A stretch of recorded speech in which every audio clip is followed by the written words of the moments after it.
যখন যেটা সেই কারণে এই দেশ স্বাধীন হয়েছে ওই কারণটা সামনে নিয়ে আসা লাগবে। আর সমন্বয়কদের কথা শুনছেন না? প্রধান সমন্বয়কদের ভেতরে একজন ঢাকা বিশ্ববিদ্যালয়ের শিবিরের সভাপতি। টের পাচ্ছেন কোন জায়গা থেকে কি হয়েছে? এই জন্য যে সিস্টেম জালেমরা চালু করেছিল 15.5 বছর বহু কষ্টে ছিলাম। রংপুরে সেই কুষ্টিয়া থেকে বহুবার এসে আমি এই টার্মিনাল থেকে ফেরত চলে গেছি। এখন আর ওই সিস্টেম নেই, পুরা সিস্টেম আমরা চেঞ্জ করে ফেলেছি। আজকে ধর্ম উপদেষ্টা বক্তব্য দিয়েছে এই দেশের অনেক নিয়ম নীতি আমার চোখে দেখতে পাচ্ছি, একটাও রাখবো না, সব পাল্টাবো। এটা একটা আল্লাহর কোরআন প্রচার করতে গিয়ে যে অনুমতির সিস্টেম, এটা উনি বলেছে বাতিল। এদেশে আর ওই সিস্টেম নেই। কোন মহারথীর কাছে অনুমতি নেওয়ার কোনো দরকার নেই। কার কাছে নেবেন? সে কি কোরআনের চাইতে বড়? বলেন। তাদেরকে যদি সাহায্যে লাগে, হ্যাঁ, পাহারা দিতে আসবে, এতটুকু। আপনার মতো সলিমুদ্দের কাছে 4-5 বার চিঠি দেওয়া লাগবে, তা আবার সই করতে চায় না। বলেছে কি হয়ে গেছে। এজন্য আমরা চাই এদের যেহেতু সংস্কার চলছে, এখন 1628টা চেয়ারে এরা বসেছিল, একটা চেয়ারেও যেন এই জালেমগুলো না থাকে। সব জায়গা থেকে এদের নামান, নতুন মানুষ এখানে জমা করে। এক কথা বলে দেখানো এদের থাকা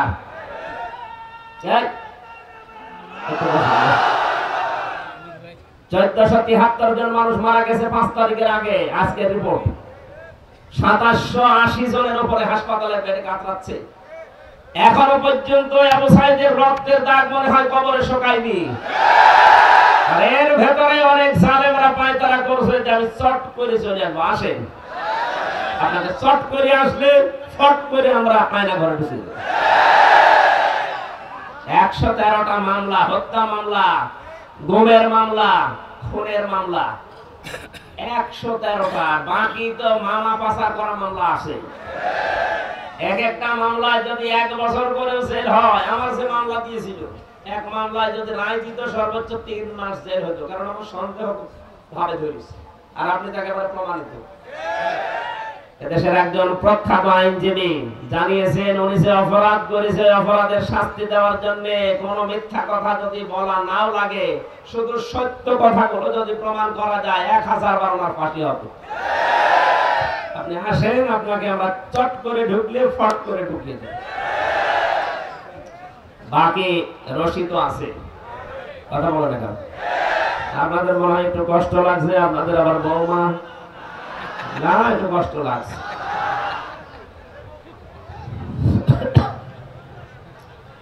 নিয়ামতের প্রথম শুকরিয়া আদায় হবে কি করে? আলহামদুলিল্লাহ, এটা স্বীকার করা যে হ্যাঁ, আজকের এই অনুষ্ঠান কোরআনের অনুষ্ঠান, এটা নিয়ামত। আপনি মানেন তো?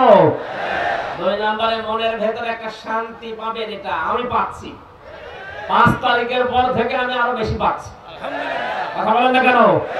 3 নম্বরে যখন যেটা সেই কারণে এই দেশ স্বাধীন হয়েছে ওই কারণটা সামনে নিয়ে আসা লাগবে। আর সমন্বয়কদের কথা শুনছেন না?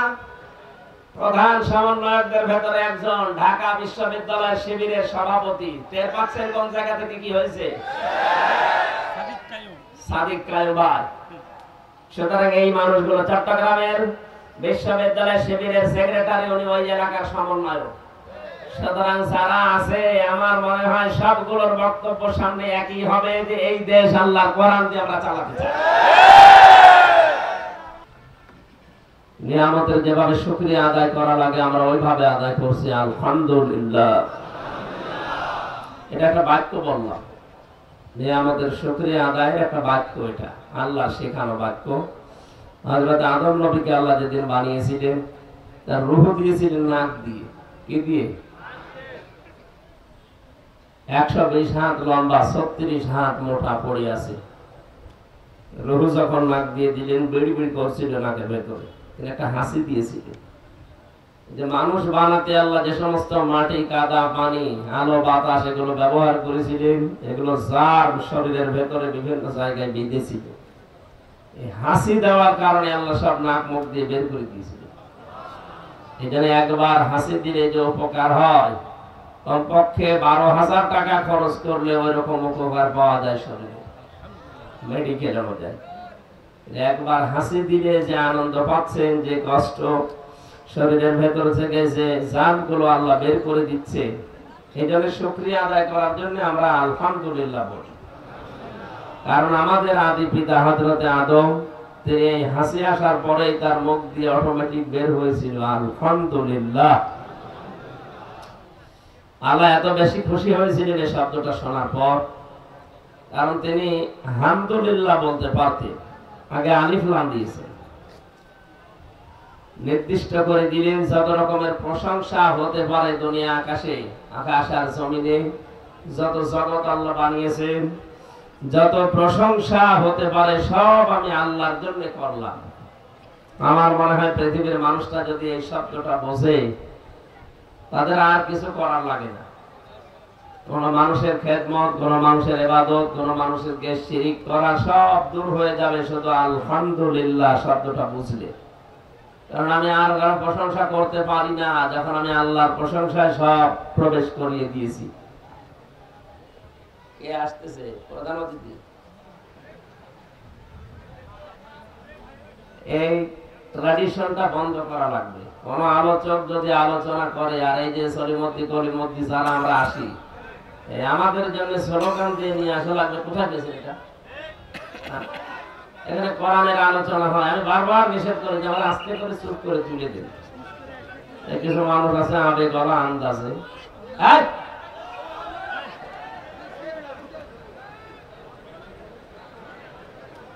যারা মেহমান আসতেছে ওনাদেরকে জায়গা দিয়ে জায়গায় বসিয়ে দিন, কথা বলবেন না। যে যেখানে আছেন ওইভাবে বসেন, কথা বলবেন না।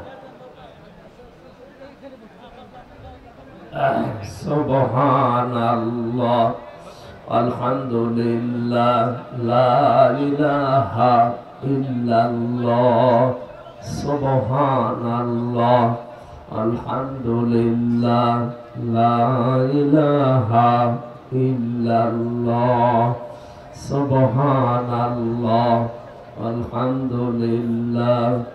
এই আমি জিকির করছি, আপনারা কি মুখ বুজে বসে আছেন? জিকির করতে পারছেন না? সুবহানাল্লাহ।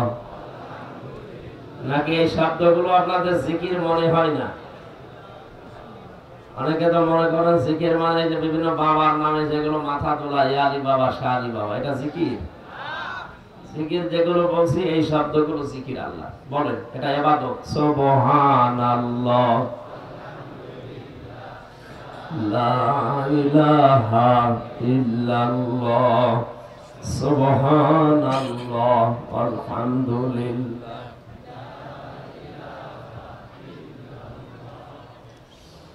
লা ইলাহা ইল্লাল্লাহ, মুহাম্মাদুর রাসূলুল্লাহ।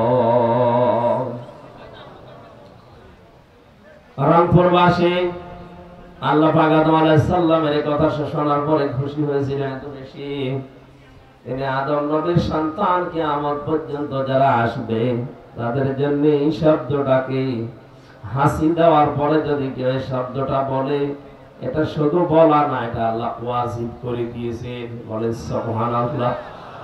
কারণ এত উপকার হচ্ছে এর দ্বারা। শুধু এতটুকু নয় যে আমার এখন নাক মুখ কান সব জাম হয়ে আছে, একটা হাসি যদি আল্লাহ আমাকে দেয় আমার সব পরিষ্কার হয়ে যাবে। এখানে আশপাশে যদি কেউ থাকে তাদেরকে বলা লাগবে ইয়ারহামুকাল্লাহ।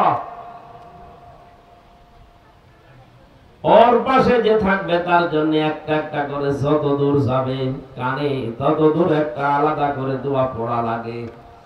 একটাই কারণ, আমাদের আদি পিতা হযরত আদমের প্রতি আল্লাহ এই শব্দটা তার মুখ দিয়ে বের করে তিনি নিজে খুশি হয়েছিলেন। বলেন সুবহানাল্লাহ। নিয়ামত যদি কেউ পায় তার শুকরিয়া আদায়ের বাক্য এটা আলহামদুলিল্লাহ।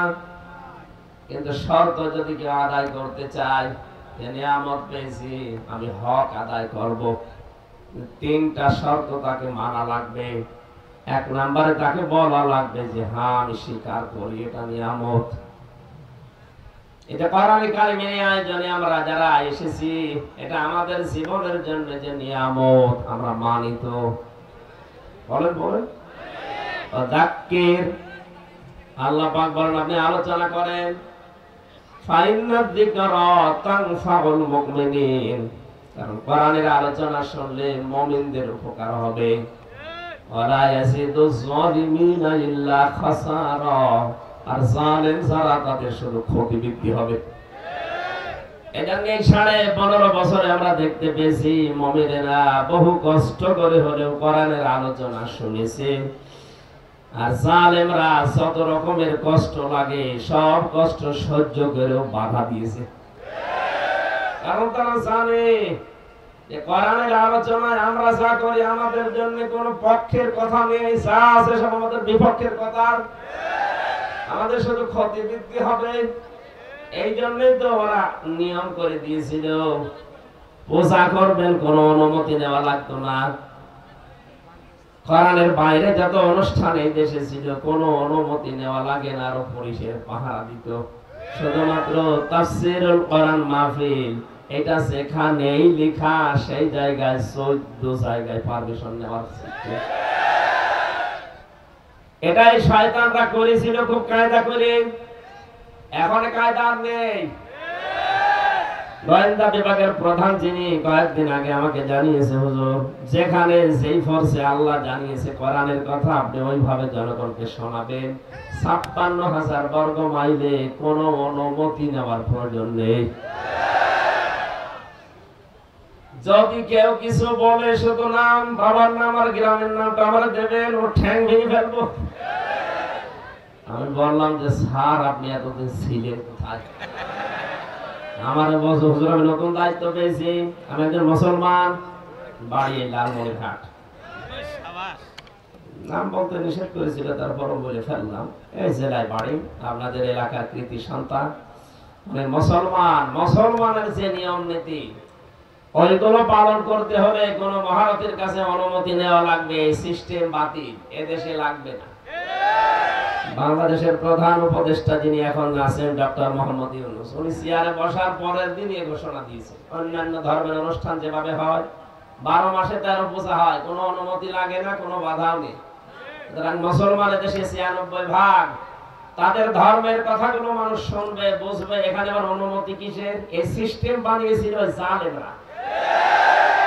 জালেমরা একেবারে নিচ থেকে শুরু করে উপর পর্যন্ত। আমি তো 13টা না 14টা জায়গায় দেখতাম নেওয়া লাগতো। আগে পাতি নেতা, এরপরে আরেকটু বড় নেতা, এরপরে মেম্বার, এরপরে চেয়ারম্যান, উপজেলা চেয়ারম্যান, এরপরে এমপি, এরপরে ওসি, এরপরে ডিওনো, এরপরে ডিএসবি আছে, ডিবি আছে, এনএসআই আছে, ডিজিএফআই আছে, গোয়েন্দা বিভাগের আরো আছে সিআইডি। এর 27টা গোয়েন্দা বিভাগ আছে, সব রিপোর্ট দেবে কি আমরা করছি।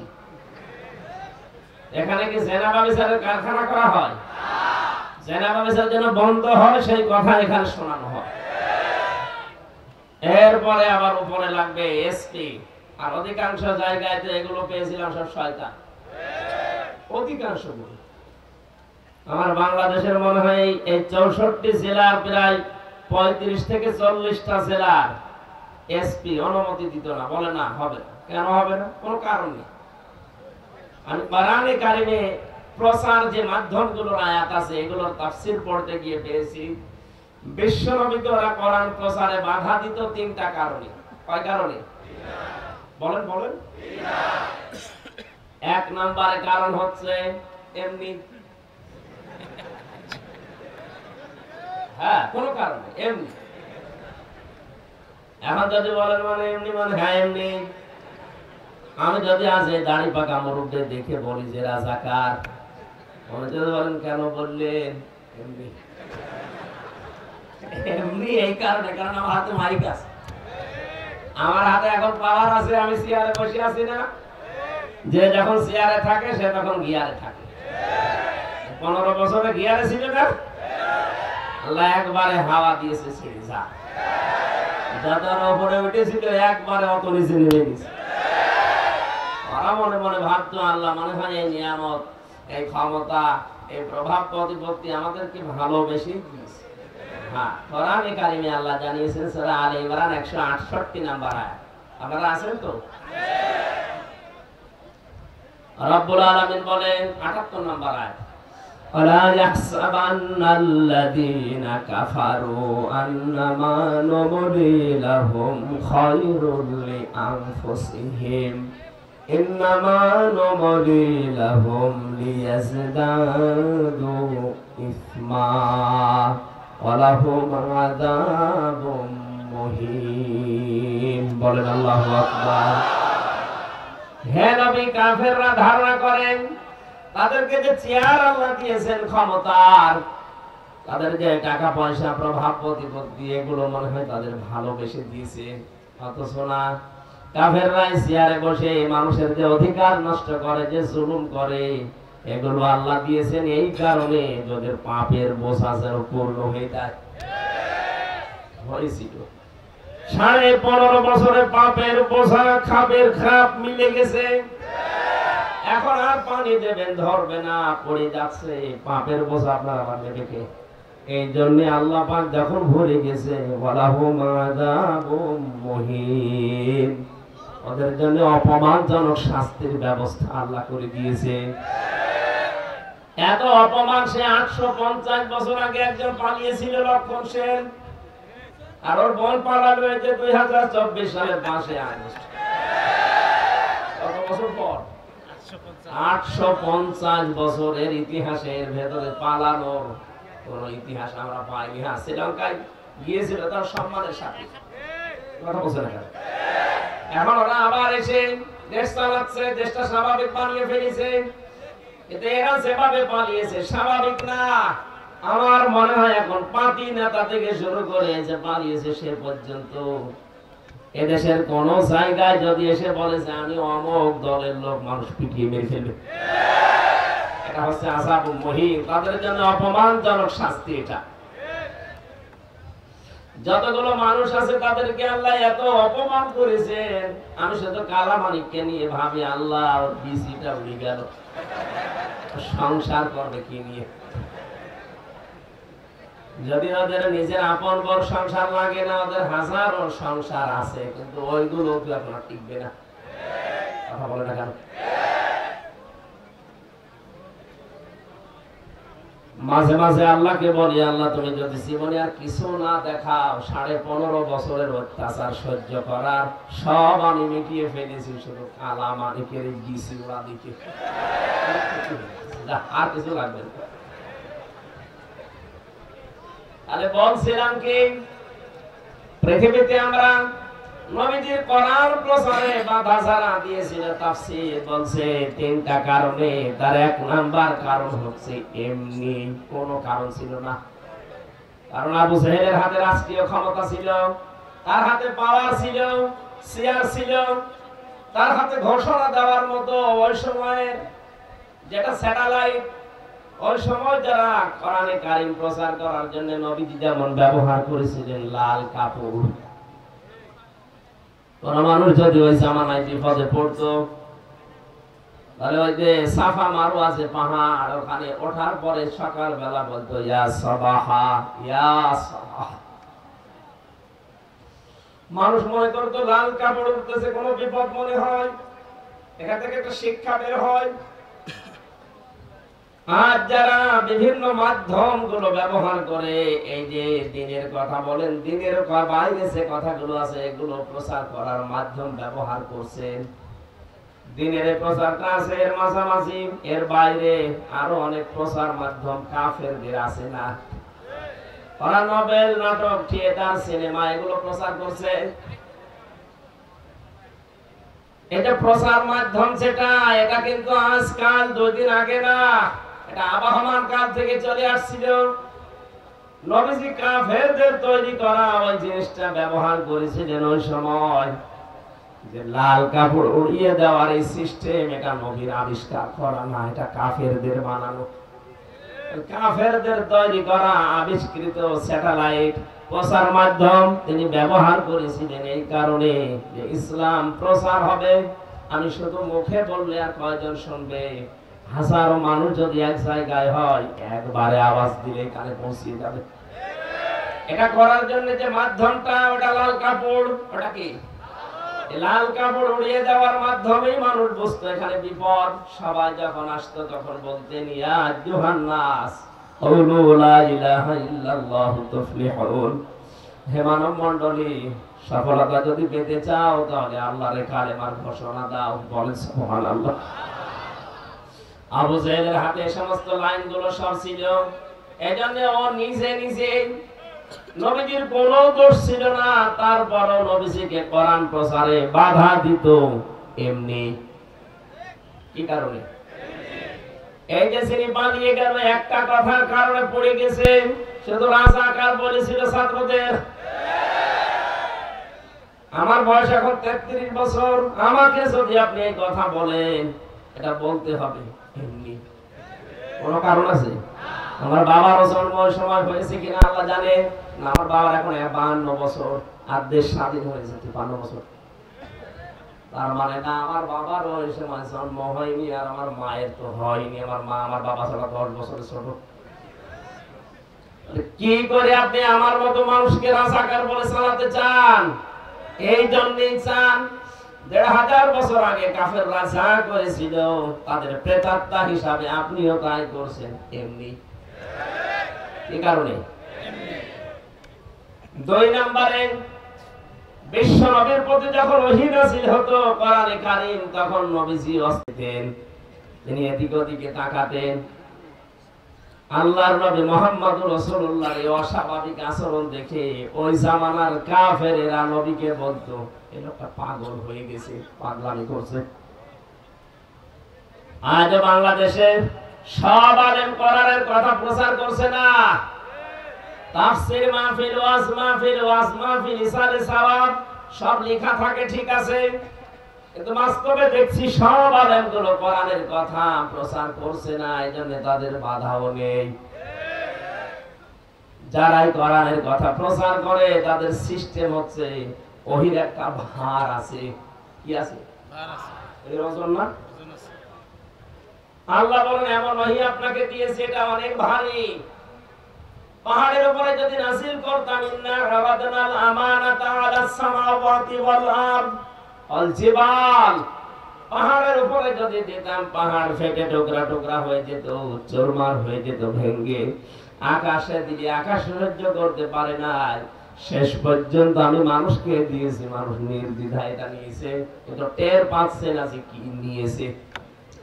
এত ভারী ওহীর, যারা সত্যি ওহীর ভার বহন করে, এই মানুষগুলোর আচরণ, এদের অ্যাক্টিভিটিস, এদের কাজকর্ম, এদের সব অস্বাভাবিক হয়ে যায়। ওই মানুষগুলোকে দেখে তখন দেশের যারা মুনাফিক, কাফের, মুশরিক, ওপরে মুসলমান, ভেতরে নষ্ট, এই মানুষগুলো তখন বলে পাগল, পাগলামি করছে। দেশে হুজুর আর নেই, এর এত কথা বলার দরকার কি? এরকম কথা দেশে বলে না। আমার রিমান্ডে 10 দিনের, আমার মনে হয় 10 দিনে এক প্রশ্নটা করেছিল একবার। প্রতিদিন নিয়ে এসে এই প্রশ্ন করতো যে দেশে কি আর হুজুর নেই, আপনার এত কথা বলার দরকার কি? আমি তখন বলেছিলাম, দেখেন আমি যা পড়েছি এটা যদি আমি দুনিয়ার কোন স্বার্থ পেয়ে ওই আলেমদের মতো গোপন করে রাখি, তাহলে আমি জাহান্নামের আগুন খাওয়ার শামিল। ইন্নাল্লাযীনা ইয়াকতুমুনা মা আনজালাল্লাহু মিনাল কিতাব ওয়া ইয়াশতারুনা বিহি সামানান ক্বালিলা উলাইকা মা ইয়াকুলুনা ফি বুতুনিহিম ইল্লান নার। সূরা বাকারার 174 নম্বর আয়াতে আল্লাহ জানিয়েছেন, এই পৃথিবীর ময়দানে নিশ্চয় যে বাছারা কোরআনের কথাগুলো জানার পরে দুনিয়ার কোন স্বার্থ পেয়ে গোপন করে দেয়, এ যেন জাহান্নামের আগুন পেটে ঢোকায়। কারণ কোরআন গোপন করলে সবচেয়ে বেশি খুশি হয় ইহুদিরা। কারা? বলেন বলেন। এরপরে মুশরিকরা। এই যে দুনিয়ায় এই দুইটা জাতি মুসলমানদের ভয়ঙ্কর শত্রু। লাতাজিদান্না আশাদ্দান নাসি আদাওয়াতাল লিল্লাযিনা আমানুল ইয়াহুদা ওয়াল্লাযিনা আশরাকু। হে নবী, আপনি ভয়ঙ্কর শত্রু হিসাবে দুইটা দলকে কাজ করতে দেখবেন দুনিয়ায়, একটা ইহুদি আর একটা মুশরিক। তাম পৃথিবীর 257টা রাষ্ট্র এখন পৃথিবীতে, 228টা আমি জানতাম 23 সালের দিকে, 20 সালের দিকে। ওখান থেকে জাতিসংঘের বাইরে আমাজনের পর যে সমস্ত রাষ্ট্রগুলো এখন স্বীকৃতি এখনো পায়নি, স্বীকৃতি অস্বীকৃতি মিলে এখন দেশে পৃথিবীতে রাষ্ট্রের সংখ্যা 257টা, আর জাতিসংঘের অন্তর্ভুক্ত রাষ্ট্রের সংখ্যা 195টা। এটা আনন্দের বিষয়, 195টা রাষ্ট্র জাতিসংঘের আন্ডারে আছে। এর ভেতরে 191টা রাষ্ট্রে আমাদের কোরআনের পাখি গায়বা জানাজা অনুষ্ঠিত হয়েছে। আপনি মরে যান তো দেখি বাংলাদেশে জানাজা হয় কিনা দেখবো, কথা বলেন। এখানে জাতিসংঘের অন্তর্ভুক্ত 195টা রাষ্ট্রের 151টা রাষ্ট্রের এটা রিপোর্ট আল জাজিরা। অথচ বাংলাদেশে তার জন্ম, এ দেশে 50টা বছর কোরআন প্রচার করেছে, সেই লোকটার জানাজা ঢাকার মুখেও পড়তে দেয়নি।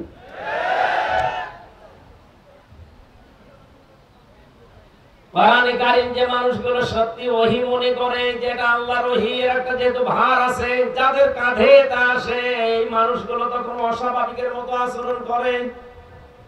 এদের মাঝে মাঝে চোখ বন্ধ হয়ে যায়, এরা ঘেমে যায়, এরা অস্থির হয়ে পড়ে। তখন এই দেশের মুনাফিক যারা, ইহুদি খ্রিস্টান বৌদ্ধ মুশরিক যারা, তারা মনে করে লোকটা পাগলামি করছে। নবীকে কোরআন প্রচার করতে গিয়ে পাগল বলেছিল 2 নম্বরে, কারণ তার অস্থিরতা দেখে। 3 নম্বরে, আজকে যদি এই মিঠাপুকুরে কোনো একটা মাজার থাকে, মানুষ যদি ওখানে যে সেজদা দেয়, মাহফিলের যিনি প্রধান অতিথি অধ্যাপক গোলাম রব্বানী সাহেব, তিনি মনে করেন আপনার মসজিদের ইমাম, জোহরের নামাজ আদায় করে উনি যদি বলেন মুসল্লিরা চলো আজকে এই মাজার ভেঙে ফেলা হবে, কারণ এখানে আল্লাহর বিরুদ্ধে অবস্থান নিয়েছে, শিরিক হচ্ছে, এরকম মাজার দেশে নেই। সারা বাংলাদেশের যতগুলো মাজার অধিকাংশ জায়গায় শিরিকের আর জেনার কারখানা। গোপনে জেনা করলে হয় প্রকাশে করে, হয় হাতের জেনা, নাই চোখের জেনা, নাই মনের জেনা, আর নিচেরটা তো আছে। এবার বসে না, আপনি যদি দেখতে চান চান মাজার গুলোতে বাকি আল্লাহ বিরোধী কাজ, যেটা ডাল বাবা গাঁজা ওপেনে চলে। এই জন্য দেশের হক্কানি আলেমরা জানিয়েছে কোন মাজারের দরকার নেই, সব মিশিয়ে দাও মাটির সাথে। ভাঙ্গা আরম্ভ হয়েছিল, অনেক জটলা দেখলাম বলছে না জীবন দিয়ে দেব। আরে শয়তান, আল্লাহ পাক সবচেয়ে বেশি ঘৃণা করে 2 প্রকার মানুষকে, শাস্তি তাদেরকে ডবল ডবল দেবে। তার 1 নম্বরে যারা দুনিয়ায় মাজারের খাদেম। আপনি আর খেদমত করার জায়গা পান না, মাজারের খাদেম হয়ে বসে আছে। এখানে আপনার উদ্দেশ্য এই যে এখান থেকে মাল কামানো, কথা বলে না কেন?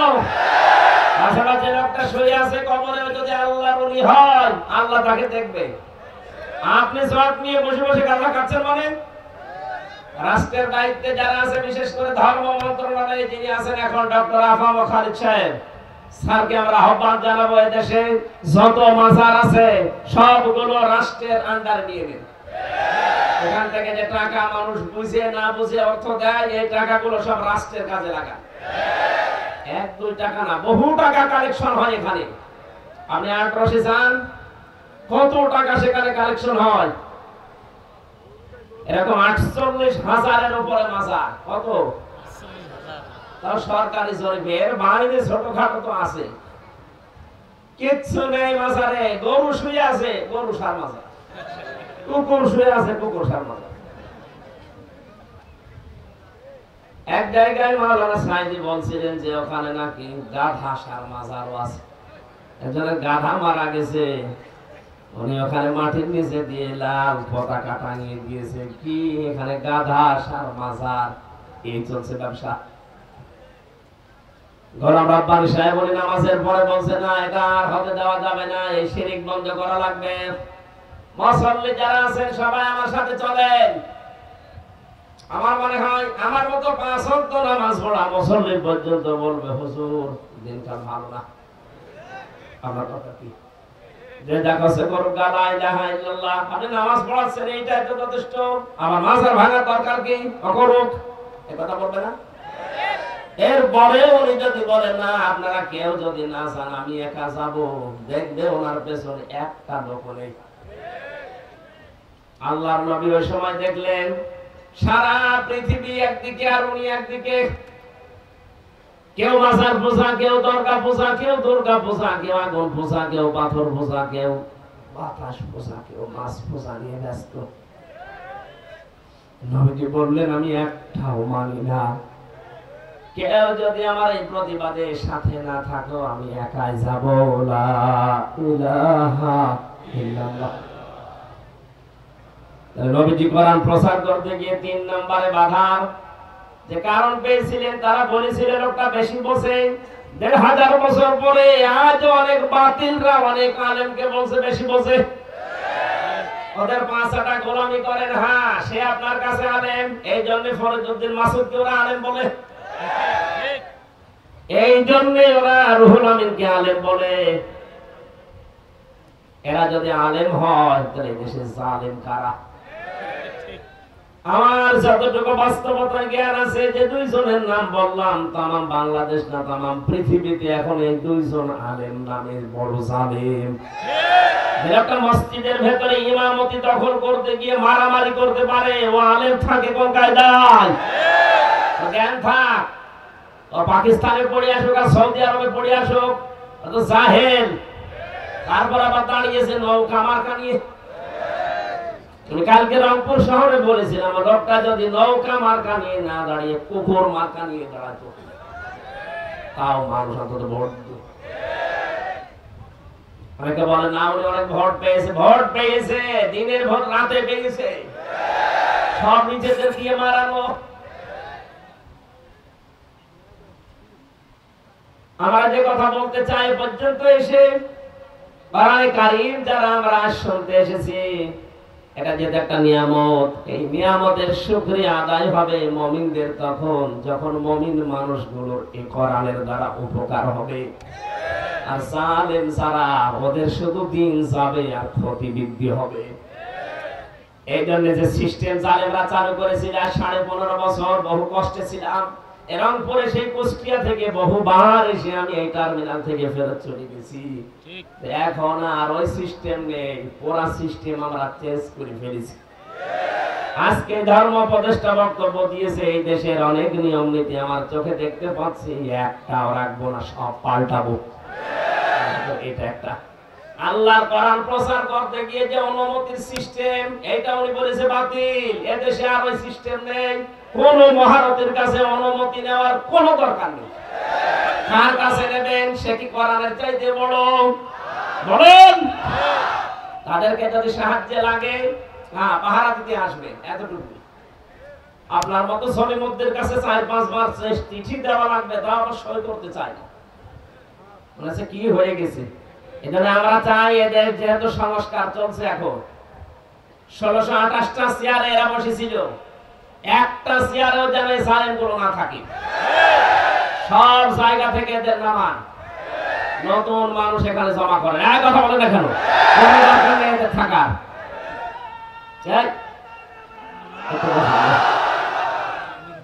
1473 জন মানুষ মারা গেছে 5 তারিখের আগে। আজকের রিপোর্ট 2780 জনের উপরে হাসপাতালে বেডে কাতরাচ্ছে।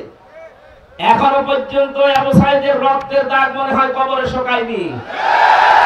আর এর ভেতরে অনেক জালেমরা পায়তারা করছে যে আমি চট করে চলে আসবো। আসেন, আপনাদের চট করে আসলে ফট করে আমরা আয়না ঘরে ঢুকে যাব। 113টা মামলা, হত্যা মামলা, গুমের মামলা, খুনের মামলা, 113টা। বাকি তো মামা পাচার করা মামলা আছে। এক একটা মামলায় যদি 1 বছর করে জেল হয়, আমার যে মামলা দিয়েছিল, এক মামলায় যদি রায় দিত সর্বোচ্চ 3 মাস জেল হতো, কারণ আমার সন্দেহ ভাবে ধরেছে। আর আপনি তাকে একেবারে প্রমাণিত। এদেশের একজন প্রখ্যাত আইনজীবী জানিয়েছেন, উনি যে অপরাধ করেছে, অপরাধের শাস্তি দেওয়ার জন্য কোনো মিথ্যা কথা যদি বলা নাও লাগে, শুধু সত্য কথাগুলো যদি প্রমাণ করা যায়, 1000 বার ওনার ফাঁসি হবে। আপনি আসেন, আপনাকে আমরা চট করে ঢুকলে ফট করে ঢুকিয়ে দেব। বাকি রশি তো আছে, কথা বলেন এখন। আপনাদের মনে হয় একটু কষ্ট লাগছে, আপনাদের আবার বৌমা না, একটু কষ্ট লাগছে।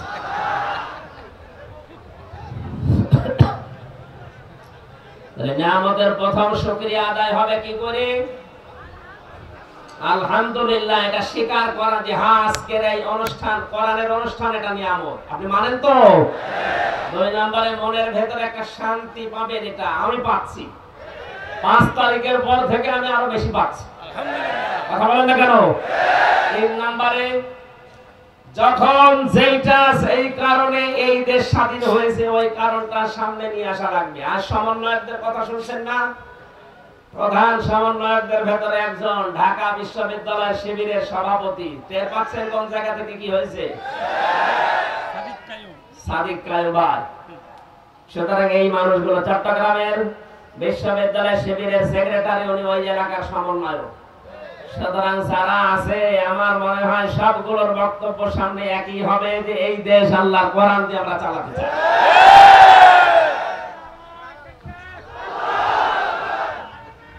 লা ইলাহা ইল্লাল্লাহু মুহাম্মাদুর রাসূলুল্লাহ সাল্লাল্লাহু। আমার আজকের তেলাওয়াত কিন্তু আয়াত আপনারা শুনেছেন, সূরা মুমিনুনের 12-13 দুইটা আয়াত পড়েছি। আমরা তাফসীরুল কোরআন মাহফিল লেখা দেখলাম, তাফসীর আকারে কথা বলবো ইনশাআল্লাহ। আপনারা সাহায্য করবেন তো ইনশাআল্লাহ?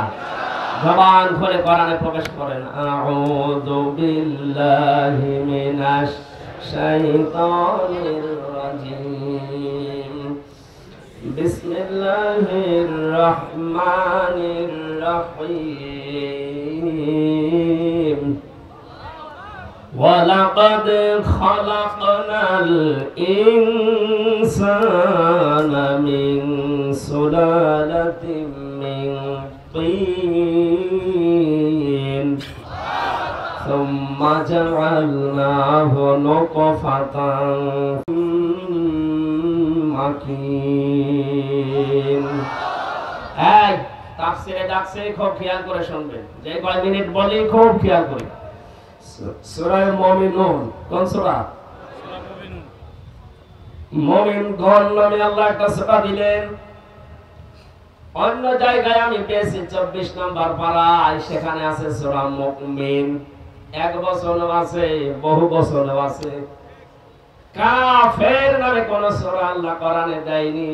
সব কাফেরকে আল্লাহ একবারে অ্যাড্রেস করেছেন কাফিরুন। মুনাফিকদের নামে সবাইকে নিয়ে আল্লাহ একটা সূরা দিয়েছেন, সূরাতুল মুনাফিকুন। আল্লাহ পাক এখানে যে শুধু মুমিন না, মুমিনুন নামে সূরা দিয়েছেন। এর ভেতরে এই মুমিনুন শব্দটা আল্লাহ পাক দিয়েছেন, সেখান থেকে এর নামকরণ। 2 নম্বরের ব্যাখ্যা হচ্ছে তাফসীরে ফি জিলালিল কোরআন। মুফাসসির বলেন মুমিন জীবনে 8টা গুণ থাকা অপরিহার্য। কয়টা? 8টা গুণ যদি কারো ভেতরে না থাকে, আল্লাহর দৃষ্টিতে সে মুমিন না। হাতার দাড়ি থাকতে পারে, জুব্বা থাকতে পারে, সে সালাত সিয়াম করতে পারে, কিন্তু সে মুমিন না। উদাহরণ দিতে গিয়ে আমি তাফসীরে পেয়েছি, তাফসীরে হাক্কানীতে আর জিলালিল কোরআনে মুফাসসির তিনি নাম দিয়েছেন একজনের, তার নাম আব্দুল্লাহ বিন উবাই। এই লোকটার পুরা জীবন এই তাফসীরে আছে। পুরাটা পড়ে আমি দেখেছি তার নামাজ ছিল, সিয়াম ছিল, আল্লাহর নবীর সাথে তার ইফতারি ছিল। এই লোকটার দাড়ি ছিল নবীর মতো, জুব্বা ছিল নবীর মতো, পাগড়ি বাঁধতো নামাজের আগে, তাসবিহ হাতে নিয়ে তাসবিহ টিপতেছিল, দস্তরখানা বিছিয়ে খাবার খেত। ওর জীবনে পুরাটা আমি দেখেছি, কোনো খোদ আমার দৃষ্টিতে পাইনি। একটা খোদ ছিল ওর জীবনে, আল্লাহর নবী চাইতেন কোরআন দিয়ে দেশ চলুক, ও চাইতো আবু সেহেলের নিয়ম দিয়ে চলুক। এ বাংলাদেশে এরকম মুমিন নেই। নামাজও পড়বে, সিয়াম করবে, হজ করে আসে, যাকাতও দেয়, কিন্তু কোরআন দিয়ে 56,000 বর্গ মাইল চলবে, এটা ওর কাছে দুনিয়ার কাজ মনে হয়, রাজনীতি মনে হয়। ও চাই যে হ্যাঁ আমার নেতা নেত্রী যা বানিয়ে গেছে ওইটা দিয়ে দেশ চলুক। ওর ভেতরে আর আব্দুল্লাহ বিন উবাইয়ের ভেতরে কোনো পার্থক্য নেই। এজন্য এই ধরনের মানুষ যারা মারা যাচ্ছে আজ, যারা জাতীয়তাবাদ করেন, যারা সমাজতন্ত্র করেন, যারা ধর্ম নিরপেক্ষতাবাদে দেশে কায়েম করার চেষ্টা চালান, সাফ পরিষ্কার ভাষায় বলছি, মাওলানা মামুনুল হক জেলখানায় বারবার আমার এইটা জানাতো, হামজা যদি এই ধরনের কোন মানুষ মারা যায়, যারা কোরআন দিয়ে দেশ চলবে এটা চায় না, মানুষের নিয়ম দিয়ে দেশ চলুক এটা চায়, এগুলো মুশরিক। এরা যদি মারা যায় এদের জানাজা পড়াবো না, এদের কবরের কাছে যাব না। আমি বারবার বলেছি ভাই আপনি এই বিষয়টা নিয়ে এত পড়া কেন? কোরআনের আয়াত তিনি আমারে শোনাতেন, ওয়ালা তুসাল্লি আলা আহাদিম মিনহুম মাতা বাদাউ ওয়ালা তাকুম আলা কবরি ইলা আখির আয়াত। সূরা মুনাফিক তাওবার 84 নম্বর আয়াত। হে নবী, এই চরিত্রের মানুষ যদি মারা যায়, যারা সব আপনার মেনে নিয়েছে, শুধু রাষ্ট্র চলবে কোরআন দিয়ে, এটা যারা মানতে পারে না এরা হচ্ছে মুনাফিক। এই মানুষগুলো মারা গেলে শুধু এই আব্দুল্লাহ বিন উবাই না, আল্লাহ এখানে হোম দিয়েছেন। কি দিয়েছেন খেয়াল করেন। আল্লাহ পাক কি আব্দুল্লাহ বিন উবাইয়ের নাম জানতেন না? বলেন না কেন? ওনার নামটা দিলেন না কেন? কিয়ামত পর্যন্ত যেহেতু এই চরিত্রের মানুষ আসবে, এই জন্য আল্লাহ হোম দিয়েছেন জমির, এটা বহু বছর। তার মানে এইরকম চরিত্রের মানুষ এখন বাংলাদেশে আছে, কিয়ামত পর্যন্ত দেশে আসবে। ১৫০০ বছর আগে মসজিদে নববীতে ২৩ জন মানুষ নিয়ে নবীজি বসা ছিলেন। এই লোকটার ছেলে এসে বসেছিল, ইয়া রাসূলুল্লাহ আমার বাবা মারা গেছে, আপনি জানাজা পড়ান আর গায়ের জামাটা দেন, কাপড় বানান। নবীজি কামা খুলে দিয়েছিলেন, জানাজার জন্য যাবেন। হযরতে ওমর বসা ছিলেন, বললেন হে নবী আপনি যাবেন না? 22 জন সাহাবী দাঁড়িয়ে গিয়েছিলেন। নবীজি বললেন ওমর আমার জামা ছেড়ে দাও, আল্লাহ আমাকে এখনো নিষেধ করেনি জানাজা পড়তে। হযরতে ওমরের কথা হাইলাইট করে তিনি গেলেন। কাতার সোজা হয়ে গেছে, এটা ইবনে কাসিরে আছে। কাতার সোজা করে নবীজি দাঁড়ালেন তার লাশটা নিয়ে, গায়ে নবীজির জামা দেওয়া, নিচে ইমামতি করবেন। 3টা কাতার হয়ে গেছে। সঙ্গে সঙ্গে জিবরাইল এসে বলে হে নবী এর জানাজার নামাজ আপনার পড়ানোর দরকার নেই। শুধু জানাজা না, এজন্য নামাজ তো পড়বেনই না, এর কবরের পাশে দাঁড়াবেন না। শুধু এর না, ওই জায়গায় দেখেন ওয়ালা তুসাল্লি আলা আহাদিম মিনহুম, কি আছে বলেন বলেন? এই হোমের ভেতরে আমরা ঝামেলা। কারণ আমাদের যাদের চরিত্র এরকম যে আমরা নামাজ পড়বো, রোজা করবো, যাকাত দেব, হজ করবো, সব আল্লাহর বিধান মতো, আর রাষ্ট্র চালাবো ভারতের আর আমেরিকার কথা মতো, তাদের মারা গেলে জানাজা নেই, কবর নেই। বিশ্বাসের মানুষ দেশে নেই। সত্য কথা বললাম এই কারণে, কারণ বহু মানুষকে আমরা এখন দেখতে পাচ্ছি। হয়তো আপনি না জেনে ভুল করছেন, আপনি থামবেন। ইসলাম বাদ দিয়ে পৃথিবীর যত নিয়ম নীতি আছে, সে যে নামেই হোক, সবগুলো কুফরি। কেউ ফতোয়া উল্টাতে পারবেন? আমাইয়া বাতাগি গায়রাল ইসলামি দীনান ফালা ইউকবালা মিন। দুনিয়াতে ইসলাম বাদ দিয়ে কোন তন্ত্র মন্ত্র দিয়ে আল্লাহকে আপনি রাজি করাতে পারবেন না। ফালা ইউকবালা মিনহু, ফালান আছে, ইউকবালা এটা মুসারে বর্তমান, ভবিষ্যৎ, প্রেজেন্ট, ফিউচার। এখন হচ্ছে না, ভবিষ্যৎ বলতে কিয়ামত পর্যন্ত হবে না। আমার মনে হয় এত বড় অকট্য দলিল দেওয়ার পরে আমি আয়াত বলছি, এটা সূরা আলে ইমরানের 85 নম্বর আয়াত, 3 নাম্বার পারা 20 নাম্বার পৃষ্ঠা 4 নাম্বার লাইনে আছে। যত তাফসীর আছে দেশে সব তাফসীরে মুফাসসির একই কথা দিয়েছেন, ইসলাম বাদ দিয়ে দুনিয়ার কোন নিয়ম নীতি দিয়ে আল্লাহকে রাজি করা যাবে না।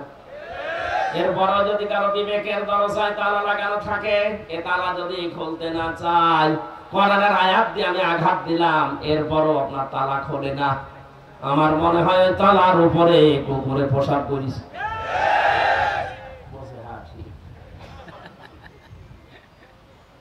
এই কথাটা একটু ভেবে চিন্তে বলতে পারছি। এর চাইতে আর বড় দলিল দুনিয়ায় আছে?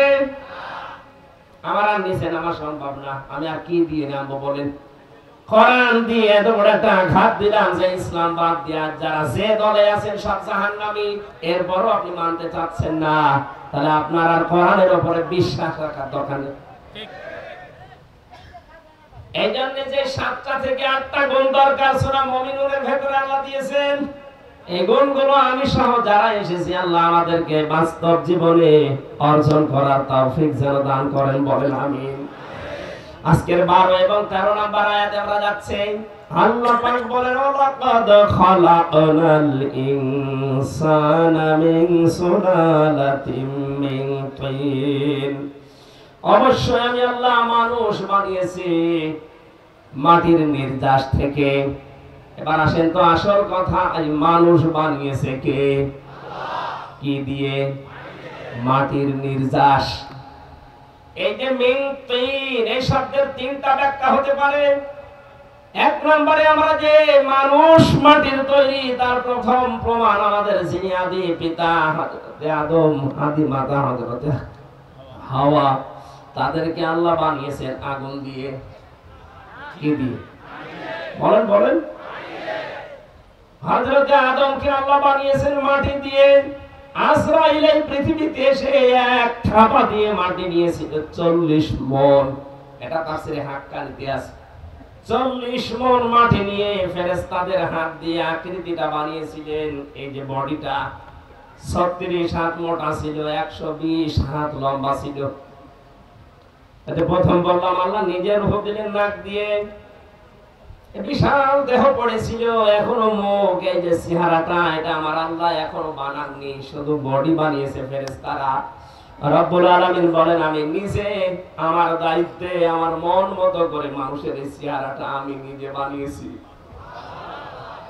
এর জন্য কাউকে বলতে নেই যে তোর মুখে লাথি দেব, কারণ এই মুখটা বানিয়েছে কে? আরো জোরে বলেন। অনেক মেয়েরা রাগ হয়ে গেলে ছেলেকে মেয়েকে গালি দেয় যে তোর মুখে লাথি দেব। আজকে থেকে তওবা করেন, এই কথা বলবেন না, কারণ এই মুখটা বানিয়েছে কে? 18,000 মাখলুকাত আমরা নাম শুনি, এর চাইতেও বেশি আছে, হাজার হাজার মাখলুকাত আছে আল্লাহর। যত মাখলুকাতের পরিচয় আমরা জানি, যারা জানি না, সব চাইতে সুন্দর করে আল্লাহ বানিয়েছেন এই মুখটা। লাকাদ খালাকনাল ইনসানা ফি আহসানি তাকবীম সুম্মা রাদাদনাহু আসফালা সাফিলিন। অবশ্যই আমি মানুষের আকৃতি পৃথিবীর সব কিছুর তুলনায় সুন্দর বানিয়েছি। আহসান এসমে তাফসীর দিয়েছেন, এত সুন্দর আর কোন সৃষ্টি নেই। আল্লাহ পাক বলেন মিন সুলালাতিন মিন তিন, তার প্রথম প্রমাণ তোমাদের আদি পিতা যেটা, এটা যেহেতু মাটি দিয়ে, এই হিসাবে তোমরা দাবি করতে পারো তোমরা মাটির তৈরি। 2 নম্বরে পেয়েছি পৃথিবীর সব খাদ্য যেহেতু মাটি থেকে উৎপন্ন হয়, কি? আর এই খাদ্য মানুষ খায়। খাদ্য খাওয়ার পরে তাদের রক্ত, চর্বি, চামড়া, বীর্য এগুলো তৈরি হয়। বিজ্ঞান এখন দেখতে পাচ্ছে খাবার পরে নির্যাস গুলো দিয়ে রক্ত তৈরি হয়, আর 70 ফোঁটা রক্ত দিয়ে 1 ফোঁটা বীর্য তৈরি হয়। এবার যারা যুবক মানুষ আছেন, যৌবনের তাড়নায় যারা বিভিন্ন কায়দায় এটা নষ্ট করে ফেলছেন, সারা জীবনের জন্য পস্তাতে হবে, এটা কিন্তু ফেরত আসবে না। নাকি এলাকায় যুবক মানুষ নেই? কারা কারা গোনা করেন হাত তোলেন তো। এলাকায় নেই, আমি জানতাম, আন্দাজে বলছে আসে। এই এলাকায় থাকবে কি করি? এত চাষার এলাকা। চাষার দেখেছেন যৌবন কিরকম? মরণের আগে স্ট্যাটাস দিয়েছিল আমার যৌবন এখন একেবারে অটুট। তার মানে চাষা জীবনে এসব গোনা করি। চাষার এলাকার লোকদেরও এসব অটুট আছে নাকি? অবশ্য ঠিক না, এটা যারা করছেন আমি হাসির জন্য বলি না, খুব মারাত্মক বিষয়। হয়তো ইয়ার কি আড্ডা করে যৌবনের তাড়নায় যারা এগুলো করছেন, আমি ইঙ্গিত দিলাম এটা নষ্ট করা যাবে না, খুব দামি জিনিস। খাবারের পরে যেটা নির্যাস দিয়ে রক্ত হয়, 70 ফোঁটা রক্ত দিয়ে মাত্র 1 ফোঁটা বীর্য। আর আপনি যা করছেন 1 ফোঁটা, হাজার হাজার ফোঁটা নষ্ট হচ্ছে। কথা বুঝতেছেন? আশা করছি ছেড়ে দেবেন এই গোনাটা। আর এটা ছেড়ে দেওয়ার জন্য আমার মনে হয় যে সমস্ত ভিডিওগুলো আকাশ সংস্কৃতির নামে ইন্ডিয়া আর আমেরিকা আমাদেরকে দিচ্ছে, এইটা বন্ধ করা দরকার। যিনি দায়িত্বে আছেন এনাহিদ ইসলাম, কয়েকদিন আগে জানিয়েছে আমরা এগুলো আস্তে আস্তে কন্ট্রোল করার চেষ্টায় আছি। আল্লাহ যেন তাকে তৌফিক দেন। আকাশ সংস্কৃতির নামে যেগুলো আসতেছে বন্যার পানির মতো আমাদের দেশে, এই পিনআপ করা পত্রিকাগুলো নিষিদ্ধ করা দরকার। এবং এই ভিডিও কন্টেন্ট গুলো যেগুলো আছে, আমি নাম নিলাম না, এগুলো সব রাষ্ট্রীয়ভাবে বন্ধ করা দরকার। অনেক দেশে এটা আছে, এটা বন্ধ আছে, স্যাটেলাইটের মাধ্যমে ওরা বন্ধ করেছে, কন্ট্রোল করেছে। আমাদের দেশেও সম্ভব। আমাদের দেশ বাংলাদেশের মতো 59টা বাংলাদেশ জোড়া দিয়ে যত বড় হয়, আমেরিকা একা এত বড়। এত বড় দেশ যদি এই কন্ট্রোল করতে পারে তারা নিজেরা, অন্য দেশের কোন চ্যানেল সেখানে চলে না। এই যে ভারত এত রকমের বন্ধুত্বের পরিচয় দেয় আমাদের, তাদের 36টা চ্যানেল এই দেশে চলতো, অথচ আমাদের একটা চ্যানেল ওই দেশে চলে না। একটা চলতো এটিএন বাংলা, তো আংশিক। এজন্য আহ্বান জানাচ্ছি আপনাদেরকে, আমি সহ যারা আছি যুবক মানুষ, এই গোনাটায় যদি কেউ অভ্যস্ত হয়ে পড়ে, এই উলঙ্গ ছবি, নেকেট ছবি, উল্টাপাল্টা জিনিস আমরা আজকে থেকে আল্লাহর ভয় আর দেখব না। কারা রাজি আছেন দেখে হাত তোলেন তো। এই মুরব্বি, আপনি কি আপনার বয়স 90 বছর, হাত তুলে বসে আছে। ঠিক আছে, ও কি মারবে, ও হাত তুলে বসে আছে, ওর জীবন যৌবনে আছে, ও কিয়ামত পর্যন্ত আর কিছু বের করতে পারবে? ওনার দরকার নেই। যুবক মানুষ যারা কথা দিলেন, আল্লাহ যেন আজকের এই মাহফিলে কথাটা মরণ পর্যন্ত রাখার তৌফিক আমাদের ভিক্ষা দেন, বলেন আমিন। ওই বীর্য যেহেতু মায়ের রেহেমের ভেতরে যায়, আল্লাহ পাকে খেয়াল করেন। আল্লাহ রাব্বুল আলামিন আমাদের জন্মের কাহিনীটা আমাদেরকে শোনাচ্ছেন, কারণ একটা দুর্বল জায়গায় তিনি আঘাত দিয়েছেন, আমাদের কাজ হয়ে যায় আল্লাহর সাথে নাফরমানি না করি। কাইফা তাকফুরুনা বিল্লাহি ওয়া কুনতুম আমওয়াতান, কেমন করে কুফরি করো আমার সাথে, আমার বিশ্বাস করো না, আমাকে মানতে চাও না। আমার তো নিজেরই বিশ্বাস হতে চায় না যে তোমরা আমাকে মানবে না, কারণ তোমরা মৃত ছিলে। কি ছিলে? বাবার স্ফলিঙ্গ দিয়ে। এখানে মাওলানা নেই, আলেমদেরকে আবার বলছি, ফালিয়ানজুরিল ইনসানু মিম্মা খুলিকা মিম্মা ইনদাফিক। আল্লাহ পাক বলেন বাবার স্ফলিঙ্গ দিয়ে দ্রুত গতিতে যে পানিটা বের হয়ে যায়, মানুষকে একটু নজরও করে না পানিটার দিকে, যে আমি তারা কি দিয়ে বানিয়েছি। এই পানিটা যখন মায়ের রেহেমের ভেতরে যেতে থাকে, বিজ্ঞান এখন দেখতে পাচ্ছে কম্পিউটারের মাধ্যমে এক ফোঁটা বীর্যের ভেতরে 40,000 হামসা বানানোর ক্ষমতা আছে। মায়ের ওই রেহেম পর্যন্ত যেতে, এই যে বিশাল একটা দেওয়াল, মায়ের জরায়ুর এই দেওয়ালে ধাক্কা লেগে অনেকে পড়ে যায়, অনেকে পায়ের সাথে পা লেগে পড়ে যায়। ওই পর্যন্ত যে পৌঁছিয়েছি আমি হামসা একা, এসিহাদি একা, নাকি আপনারা ডবল ওরে যেতে একা, ওনার তো জমকা হয়নি, একা হয়েছে, আমিও একা। বিজ্ঞান এখন জানাচ্ছে ওখানে পর্যন্ত যেই কয়টা যেতে পারে, ওই কয়টাকে আমার আল্লাহ বাচ্চা বানায়। পৃথিবীর ইতিহাস প্রমাণ করছে 13টা বাচ্চা এক মহিলার হয়েছে এই দুনিয়ায়, ক্যালিফোর্নিয়ায়। কত? আমার মা আমাকে একা পেয়েছে, আর ক্যালিফোর্নিয়ার ওই মহিলাটা 13টা জন্ম দিয়েছে, তার মানে 13টা ওই জায়গায় গিয়ে পৌঁছিয়েছিল। আমাদের জীবনটা শুরু হয়েছে বাবার স্ফলিঙ্গ দিয়ে, বের হওয়ার পরে কষ্টের পরে কষ্ট সহ্য করতে করতে লাকাদ খলাকনাল ইনসানা ফি কাবাদ। আল্লাহ পাক বলেন অবশ্যই আমি মানুষকে কষ্টের পরে কষ্ট সহ্য করে করে বড় করছি। ওকে বানিয়েছি কষ্ট তৈরি করার জন্য, সহ্য করার জন্য। ওখানে যখন যায়, ওখানে যাবার পর জন্ম থেকে শুরু করে যেহেতু আমাদের ঘাত প্রতিঘাত চলছে, যতদিন আজরাইল না আসে আমাদের এই প্রতিবাদ প্রতিঘাত প্রতিহাত বেঁধে থাকবে না, চলতেই থাকবে ইনশাআল্লাহ। সুতরাং এখন যে প্রতিবাদ মুখর চলছে সারা দেশে, কোন জালেম এখন আর সাহস পায় না। আমরা যেহেতু জন্ম থেকেই প্রতিবাদী, জন্ম থেকে আমরা কষ্ট স্বীকার করছি, স্ট্রাগল করে করে আসছি, আমাদের এই স্ট্রাগল যেন বন্ধ না হয়, তাহলে আবার জালেমরা চট করে ঢুকে পড়বে। কথা বলেন না কেন? আমরা মরণ পর্যন্ত এটা করে যেতে চাই। নবীজি বলেন মায়ের রেহেমের ভেতরে যে থলিটা আছে, এখানে বাবার এই নাপাক পানিটা জমা হয় 40 দিন। সুম্মা খালাকনাহু মিন নুতফাতিন সুম্মা জাআলনাহু নুতফাতান ফি ক্বারারিম মাকিন। আমি অতঃপর এই বীর্যটাকে একটা সুরক্ষিত জায়গায় আমি আল্লাহ স্থাপন করি। এটা ক্বারারিম মাকিন,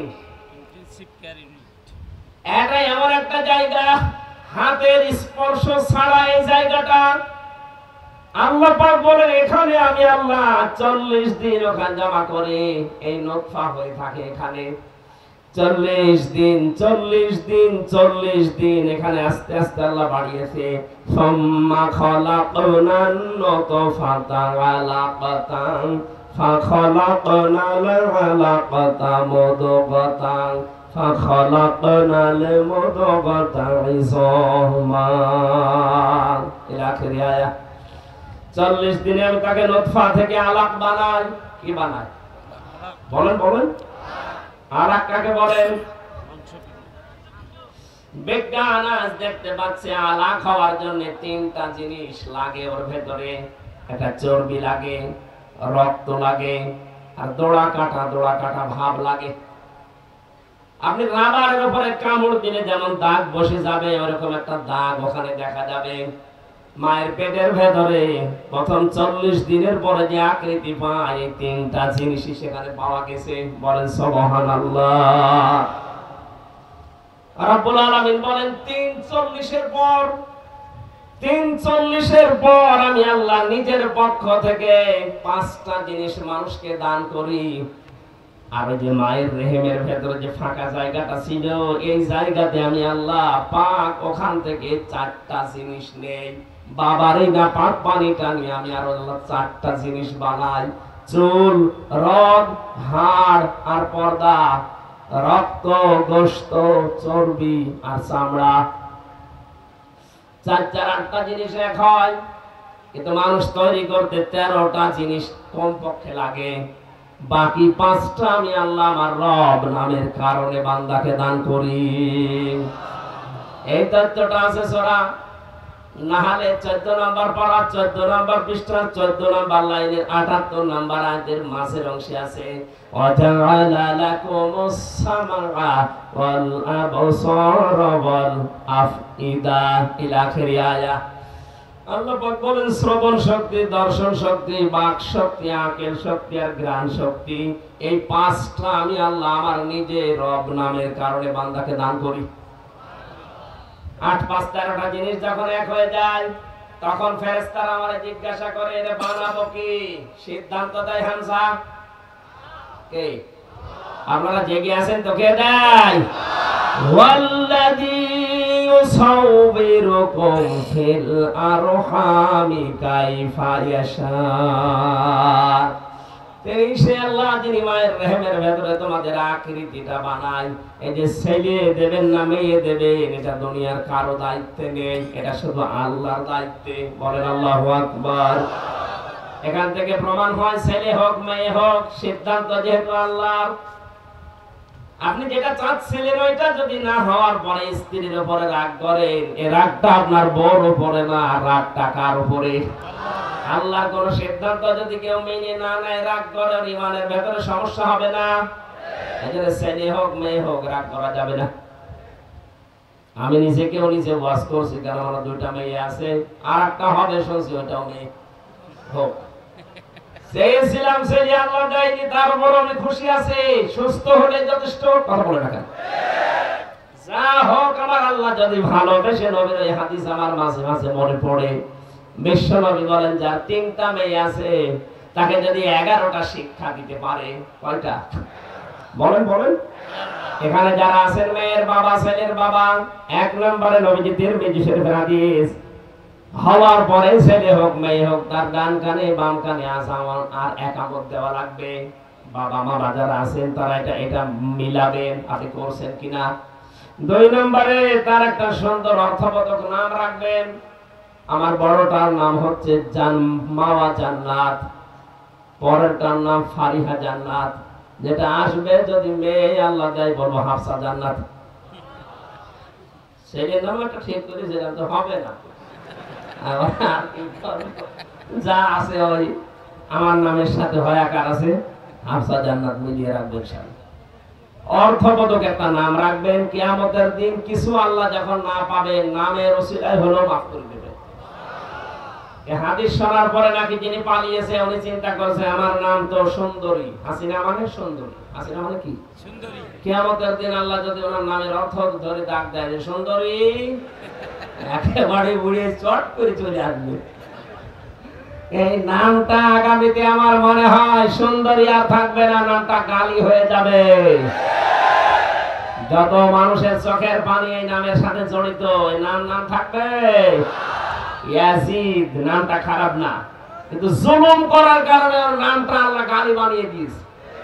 কিয়ামত পর্যন্ত কোন মানুষের নাম আপনি ইয়াজিদ পাবেন না, সে যে খারাপই হোক। আমি তো বহু জায়গায় গেছি, বহু জাতির সাথে মিশেছি, একটা হিন্দুর নামও আমি ইয়াজিদ পাইনি। দরকার হয় কুকুর রাখবে, কয়সু কয়সু। ওর দাদি যদি ডাকে কি ডাকবে? কুকুর। এই কুকুর পানি নিয়ে আয়। তারপরেও ইয়াজিদ রাখবে না, কারণ নামটা গালি। নামটা কি? নামটা সুন্দর, কিন্তু নামটা গালি বানিয়ে দিয়েছে জুলুমের কারণে। এই পৃথিবীতে যারা জুলুম করে তাদের সবকিছু আল্লাহ অপছন্দ করেন, ঘৃণিত নিন্দিত করে দেয় এই পৃথিবীর সৃষ্টি জগতের কাছে। এটাকে আমি বানালাম। আপনি দেখবেন কালের আবর্তনে নামটা গালি হলো বলে এখনই অনেকে পরিচয় দিতে রাজি হচ্ছে না। আমার 5 তারিখের পরে আমার বংশের তো সব ওই লাইনে ছিল, 100 জনের 98 জন। অনেক চাচা আমার বিকাল 5টার দিকে কল দিয়ে বলছে হাফিজা আমরা সব জামাতি ইসলাম করি। হ্যাঁ, এখন কেন 15.5 বছর না, ওখানে আর থাকা যাবে না। এগুলো মাঝারি এবং ছোট ধরনের জালেম ছিল। বিকাল 5টা বাজতে বাজতে 5 তারিখে আগস্টে পরিবর্তন হয়ে গেছে, আর বাকি যে বড় জালেম গুলো ছিল এগুলো পালিয়েছে। ওগুলো যেন আর আসতে না পারে এজন্য ওদের নামে ছবি দিয়ে তালিকা করে মোড়ে মোড়ে টাঙিয়ে দেবে। কোন জালেম যেন এদেশে আর ঢুকতে না পারে। কথা বলেন।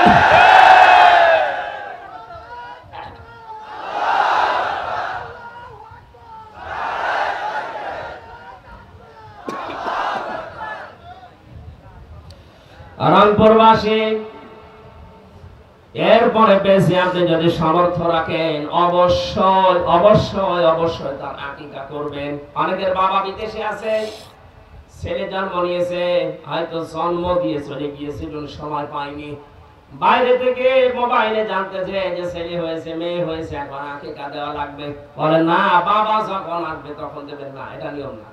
এটা 7 দিনে দেওয়া সুন্নাত। একটা সুন্নাতকে যদি আপনি জিন্দা করতে পারেন 100 গলা কাটা সহিত সওয়াব পাবেন। আকিকা দেওয়া 7 দিনে সুন্নাত, বাবা থাকা সুন্নাত না। কথা বুঝতেছেন? আকিকা দেওয়া কি বাবা উপস্থিত থাকা না? আমি মনে হয় বোঝাতে পারি। এদিকে থাকা।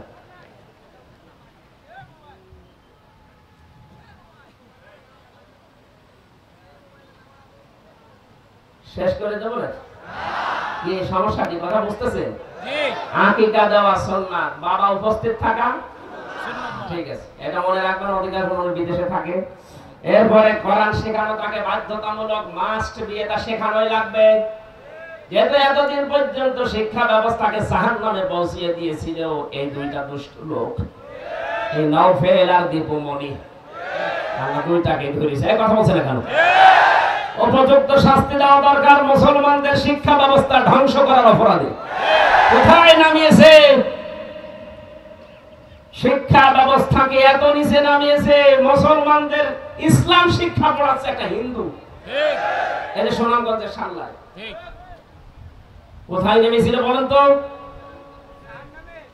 এই জন্য আমরা যখন এখন আবার ফেরত পাচ্ছি, ধর্ম উপদেষ্টা আবারও জানিয়েছে যে আমরা আবার আগের গুলো সব ফেরত আনতে চাই। নবীজির হেরা গুহার কাহিনী ছিল না, গায়ে সোয়ের কাহিনী ছিল না, বলেন বলেন, ওইগুলো নিয়ে আসেন, আমরা ওইগুলো আমাদের বাচ্চাদেরকে পড়াতে চাই। আমি চিন্তিত আছি আমাদের বাচ্চাদেরকে নিয়ে এতদিন, কিন্তু এখন চিন্তাটা আস্তে আস্তে কেটে যাচ্ছে ইনশাআল্লাহ। এরপরে তাকে 10 বছরের নামাজের তাকিদ দেবেন। এর আগে যদি নামাজ এমনি এমনি পড়তে যায় ভালো অভ্যাস করে, না পড়লে অসুবিধা নেই, কিন্তু 10 বছরের পরে যদি মারধর করা লাগে, মারাও জায়েজ আছে, কিন্তু নামাজ পড়তে হবে। আপনি আদর করে বলবেন না আরেকটু বড় হোক, আরেকটু বড় হতে হতে যখন একেবারে হয়ে যাবে তখন পিটানিতেও কাজ হবে না। গাছ যদি কেউ বাঁকা করে এভাবে লাগিয়ে 10 বছর পরে বলে আমি সবাই মিলে মিঠা পুকুরে সোজা করবো, আপনি বাঁকা হয়ে যাবেন, ওটা সোজা হবে। এজন্য 10 বছরে নবীজি নির্দেশ দিয়েছেন, এর ভিতরে কারণ আছে। এরপরে পেয়েছি তাকে ঘোড়া চালানো, তীর চালানো, সাঁতার শেখা, এগুলো তাকে শিক্ষা দেওয়া লাগবে। এগুলোর মানে কি? তাকে ছোটবেলা থেকে কষ্ট সহিষ্ণু করে গড়ে তোলেন, ননের পুতুল করে গড়ে তুলবেন না। আপনি হট করে মারা গেলেও যেন দুনিয়ার এই কঠিন অবস্থায় নিজেকে মানিয়ে নিতে পারে। কথা বুঝতেছেন? তাকে কর্মজীবন তৈরি করে দেওয়া লাগবে হালাল। কি হালাল? আমাকে যিনি রিমান্ডে এক হিন্দু অফিসার ছিল দেবদাস, এই লোকটা মাঝে মাঝে রাতের বেলা আসতো, রাত 12টার সময়, একেবারে 6টার সময় যেত, সারা রাত বসে পাহারা দিত। আমার বছর আমি ওমানে ছিলাম 2 বছর, ওখানে যে হোটেলে খাবার খেতাম, ওই হোটেলে খাবার সময় দেখেছি ওই লোকটা নিচে হোটেলে বসে বসে টাকা গুনতেছে, আর নিজের একটাই মাত্র ছেলে, তারা বানিয়েছে হোটেলের বয়, মানে পানি এনে দেয়, তরকারি দেয়, খাবার দেয়, রুটি দেয়, এই কাজটা। আমি 2টা বছর পর ওনারা জিজ্ঞাসা করলাম, ওনার ভাষা যেহেতু আমি জেনে ফেলেছি, অথচ লোকটা হিন্দু, বলছে, আমি বললাম যে ভাই আপনি এই জায়গায় বসে টাকা গণনা করেন সারাদিন, আর আপনার ছেলে সারাদিন এই গাধার মতো খাটে, আপনি ওকে এই কাজে লাগিয়েছেন, ভালো জায়গায় দিতে পারেননি। উনি আমারে বলেছিল যে আপনার বাড়ি কোথায়? বাংলাদেশ। আপনি দেখেন বাংলাদেশ, ভারত, পাকিস্তানের মুসলমানেরা যেভাবে ইসলামকে মানে, কোরআনকে মনে করে, আমরা ওইভাবে না, আমাদের সিস্টেমটা একটু আলাদা। কোরআনে কারীম আমাকে 1500 বছর আগে জানিয়েছে, ইয়া আইয়ুহাল্লাযীনা আমানু ইন্না মিন আজওয়াজিকুম ওয়া আওলাদিকুম আদুওয়াল লাকুম ফাহদারুহু ইলা আখির আয়াত। ঈমানদারেরা, অবশ্যই কোন সময় তোমাদের স্ত্রী, সন্তান, সম্পদ, এগুলো তোমাদের ফিতনার কারণ হবে, পরীক্ষার বস্তু হবে, এদের থেকে সতর্ক থাকবা। সুতরাং আপনার সন্তানের ভবিষ্যৎ তৈরি করতে গিয়ে কোনো অবৈধ চেয়ারে আপনি তাকে বসাবেন না। কথা বলেন? কারমাইকেল কলেজ থেকে ফার্স্ট ক্লাস ফার্স্ট পাওয়ার পরে তার চাকরি হয় না, আর রোল নাম্বার 80 35 লাখ টাকা নিয়ে তার চাকরি দেয়, এমন যুগ এই দেশে তৈরি হয়েছিল না? কারা করেছিল? যে বাবাগুলো করেছিলেন, আপনি ভুল করেছেন। আপনি দেখেন তো ওই লোকরা মুসলমান, ইসলাম কিভাবে মানতেছে। যে আমার দায়িত্ব ছিল ছেলেকে একটা সুন্দর নাম রেখে তাকে দ্বীনের শিক্ষা দেওয়া, আমি দিয়েছি। তার একটা সৎ পাত্রী দেখে পাত্রস্থ করা, আমি করেছি। 4 নম্বরে তার একটা কর্মজীবন তৈরি করা হালাল, আমার যা সামর্থ্য ছিল আমি তৈরি করে দিয়েছি। ওর যতটুকু যোগ্যতা সে অনুযায়ী ওকে আমি হোটেলের বয় বানিয়েছি। ওর জন্য তার আমি অবৈধভাবে বাম হাতে ইনকাম করে অন্য কোনো জায়গায় আমি দিতে পারি না, তাহলে আমার আখিরাত নষ্ট হবে। আমাদের দেশের মানুষগুলো যদি কোরআন এইভাবে আমরা বুঝতে পারতাম, এই দেশে কোনো মানুষ চেয়ার ডেঙ্গি আইসি হতে পারতো না। আমান আজমি হতে দেশের সেনাবাহিনীর প্রধান, এই কথা বলেন না কেন? আপনি পারেননি কাজ করতে। এরপরে তারে বিয়ে দেওয়ার জন্য 4টা জিনিস দেখতে হবে। আজ আপনি প্রথমে হারাম কাজ দিয়ে আরম্ভ করেন ছেলের বিয়েকে, ছেলের আর ছেলের দুলা ভাইকে পাঠান বিয়ে দেখতে, এটা জায়েজ আছে? বলেন। এমনকি বিয়ের আগে আপনার ওই মেয়েটাকে দেখা যায়, আর দোলা ভাই যে আগে দেখবে, এরপরে ছেলে একটু হালকা তাকায় না, বলে ঠিক আছে। বিয়ে কি দোলা ভাই করবেন আপনি? বলেন। এই যে হারাম কাজ দিয়ে আপনি আরম্ভ করলেন। 4টা জিনিস দেখে বিয়ে করার নিয়ম আছে, তার বংশ, তার সম্পদ, তার জ্ঞান এবং দিনদারি। এই 4টা জিনিসের ভেতরে যদি দিনদারি পাওয়া যায়, যে না দিনের পরিবেশ আছে, আপনি নির্দ্বিধায় সেখানে আত্মীয়তা করতে পারেন, ওখান থেকে হযরত ওমর ইবনে আব্দুল আজিজ পয়দা হবে ইনশাআল্লাহ। এরপরে তাদের ভেতরে সম্পদ বন্টন করে দেওয়া, এটা আজ বাংলাদেশে অনেক মানুষ করে না। এরা মনে করেন নামাজ পড়ি, রোজা রাখি, হজ করি, এই ছেলে মেয়ের জমি জায়গা ভাগ করে দেওয়া এটা দুনিয়ার কাজ। কে বলেছে? ইউসিকুমুল্লাহু ফি আওলাদিকুম লিযাকারি মিসলু হাজ্জিল উনসায়াইন। আল্লাহ বলেন আমি সন্তানদের জন্য তোমাদের উপদেশ দিলাম, এক ছেলে যা পাবে দুই মেয়ে তা পাবে। এই নিয়মটা নামাজের মতো ফরজ। আগামীতে এটা মেনে যাবেন, নাই তো আপনি ধরা খেয়ে যাবেন আখিরাতে। এরপরে তার জন্য মঙ্গল কামনা করে, সর্বশেষ তার জন্য আল্লাহর দরবারে দোয়া করা সব সময়, রব্বানা হাব লানা মিন আজওয়াজিনা ওয়া যুররিয়াতিনা কুররাতা আয়ুনি ওয়াজআলনা লিল মুত্তাকিনা ইমামা। আল্লাহ কবুল করেন, বলেন আমিন। ছেলে হোক আর মেয়ে হোক, সিদ্ধান্ত যখন আল্লাহ দিয়ে দেন, 10 মাস 10 দিন না, সর্বোচ্চ 6 মাসে সন্তান হওয়া সম্ভব। কয় মাসে? বলেন বলেন। 6 মাস যখন হয়ে যায়, রব্বুল আলামিন বলেন আমি তাকে সুন্দর করে হাড় দেই। এই যে হাড়গুলো আছে পুরা শরীরে, বিজ্ঞান এখন গণনা করে দেখেছে 360টা হাড় আছে। কত? 360। নবীজি বলেন এই 360টা হাড়ের যদি তোমরা সাদকা দিতে চাও, মসজিদে যে ময়লা পড়ে থাকে নিজের দায়িত্বে ময়লা তুলে ফেলে দিও। রাস্তায় যদি কোনো কাঁটা, কোনো কষ্টদায়ক জিনিস থাকে তুলে ফেলে দিও। এই 360টা হাড় বা জয়েন্টের সাদকা আদায় হবে। সুবহানাল্লাহ। আমরা মনে করি মসজিদের ময়লা পরিষ্কার করার জন্য শুধু খাদেম আর মুয়াজ্জিন আর আমরা লাটসার। না, আপনার তো সাদকা করা লাগবে। এটা সাদকা টাকা দিয়ে হয় না, এটা সাদকা মসজিদ পরিষ্কারে হয়। আর রাস্তার কষ্টদায়ক বস্তু তুলে ফেলে দেওয়ার মাধ্যমে আদায় হয়। বলেন আমিন। ৯৭৬৮ প্রকার চামড়া দিয়েছেন আল্লাহ। এই যে বরের শব্দ দিয়েছেন, ফাঁকা সাউনা লিইযমা লাহমা, শুধুমাত্র গোশত দেয়নি, গোশতগুলো পছন্দ হবে। আগলা হয়ে থাকলে খারাপ দেখা যাবে। জানেন ৯৭৬৮ প্রকার চামড়া আমি আল্লাহ পুরা শরীর দিয়ে ঢেকে দিয়েছি। এক এক জায়গার চামড়া এক এক রকম। আপনি দেখবেন বগলের নিচে যে চামড়াটা আছে, এই চামড়ার সাথে মুখের চামড়ার মিল নেই। কথা বলছেন না? বগলের চামড়া এমনিতেই নিচে গরম থাকে, এজন্য সারা বিভিন্ন রকমের কাপড় চোপড় গায়ে দিতে চায় না। গরিব মানুষ স্টেশনে, বাস স্ট্যান্ডে থাকে, রাস্তার ধারে ঘুমিয়ে থাকে। এদের ঘুমানোর স্টাইল দেখবেন এই বগলের নিচে হয় হাত দিয়ে ঘুমায়, নয় হাঁটুর ভেতরে হাত তুলে দিয়ে ঘুমায়। এখান থেকে একটা গরম বের হয়। এই চামড়ার সাথে আপনি মুখের চামড়ার কোনো মিল পাবেন না। এজন্য দুনিয়ায় হাত মোজা আছে, পা মোজা আছে, কান মোজা আছে, কিন্তু মুখ মোজা নেই। মুখ মোজা আছে না? মুখ মোজা যদি দেওয়া লাগতো আপনি কাজ করতেন কি করে? আল্লাহ যে ৯৭৬৮ প্রকার চামড়া গুলো আমি একটা একটা করে সাজিয়েছি এর সাদকা আদায় করার জন্য। যে রক্ত তোর শরীরে আমি প্রবাহিত করেছি, আমার দিনের জন্য যদি এই রক্ত তোকে জমিনে ঢেলে দেওয়া লাগে, পিছপা হবি না। এই জন্য আল্লাহ কিছু রক্ত আমাদের ভেতরে রিজার্ভ করে রেখে দিয়েছেন। এর পরের শব্দে দিয়েছেন সুম্মা আনশাআনাহু খালকান আখার ফাতাবারাকাল্লাহু আহসানুল খালিকিন। বলেন আল্লাহু আকবার। প্রতিটি মানুষের শরীরের ভেতরে এই যে গোশত আর এই হাড়, এর মাঝে যে রক্তগুলো আল্লাহ আলাদা আলাদা করে থোকা থোকা রেখে দিয়েছেন, এগুলো প্রবাহিত না, থোকা থোকায় রক্তগুলো। আল্লাহ বলেন দুনিয়ায় আমার দিনের জন্য, মানবতার জন্য যদি আবু সাইদের মতো রক্ত দেওয়া লাগে, এইটা রিজার্ভ করে দিলাম। সময় আসলে এগুলো রংপুরের মানুষকেও দেওয়া লাগবে। অন্য একটা সৃষ্টির আকৃতি দিয়ে সুন্দর বরকতময় করে আমি আল্লাহ দুনিয়া থেকে তোকে নিয়ে আসবো।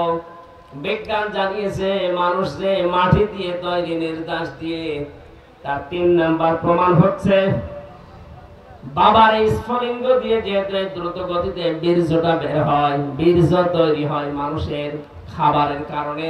খাবার তৈরি হয় মাটি থেকে। খাবার তৈরি হয় কোথা থেকে? মাটির ভেতরে। বিজ্ঞান এখন জানিয়েছে কমপক্ষে 10টা জিনিস দিয়ে মাটি তৈরি করা। আমি তাফসীরে, এটার নাম হচ্ছে হাক্কানি এই জায়গায় 10টা বিষয় উল্লেখ করা আছে। মাটির ভেতরে পাওয়া যাবে oxygen, silicon, aluminium, iron, magnesium, potassium, sodium, এরপরে ক্যালসিয়াম, হাইড্রোজেন, নাইট্রোজেন। এই 10টা জিনিস আল্লাহ পাক মাটির ভেতরে রেখে দিয়েছেন। ওরা শরীরের ভেতরে এই 10টা জিনিস পাওয়া যায়। বলেন আল্লাহু আকবার। আস্তে আস্তে করে একটা সুন্দর আকৃতি দিয়ে তোকে বানিয়েছি কেন জানো?